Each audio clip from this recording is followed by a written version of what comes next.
یوں ابی طالب کسی کو علم نہیں ہونے دیتے کہ رسول اللہ کس بستر پر سو رہے ہیں۔ ایسا کرنے سے ابی طالب کا مقصد یہ ہے کہ رات کی تاریکی میں اگر کوئی حملہ کرے تو رسول اللہ محفوظ رہیں۔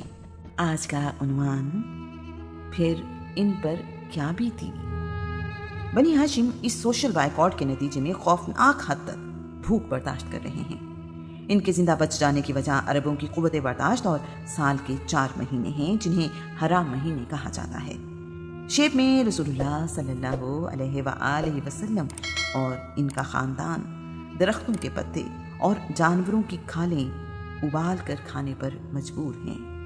چارہ نہ ملنے کی وجہ سے بھیڑوں اور اونٹنیوں کے دودھ خشک ہو گئے ہیں۔ خیموں میں چراغ جلانے کے لیے تیل بھی موجود نہیں ہے۔ رات مکمل اندھیرے میں گزرتی ہے۔ سعد بن ابی وقاص بھی ان لوگوں میں شامل ہیں جو شیب میں محصور ہیں۔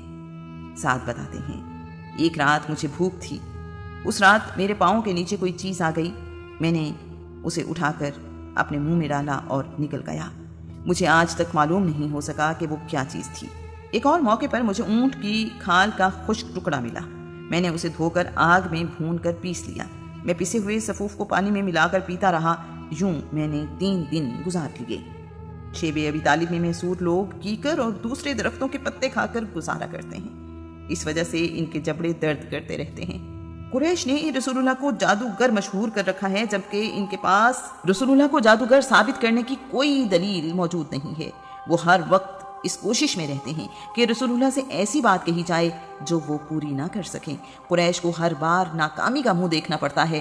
انس بن مالک بتاتے ہیں، سورج غروب ہونے کے بعد رسول اللہ کچھ لوگوں کے ساتھ شیب سے نکل کر وادی مینا کی طرف جا رہے تھے کہ ولید بن مغیرہ، ابو جہل، عاص بن وائل، عاص بن حشام، اسود بن عبد یغوث، اسود بن مطلب بن اسد، زمعہ بن اسود، ندر بن حارث بن علقمہ اور دوسرے کئی سردار انہیں راستے میں ملے۔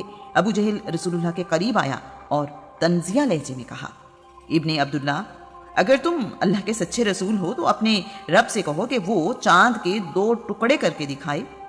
اگر ایسا ہو گیا تو ہم تمہارے اللہ پر ایمان لے آئیں گے۔ رسول اللہ نے پوچھا، اگر ایسا ہو جائے تو کیا تم لوگ ایمان لے آؤ گے؟ وہ بولا، ہم ضرور ایمان لے آئیں گے۔ رسول اللہ نے اپنے ساتھیوں سے کہا،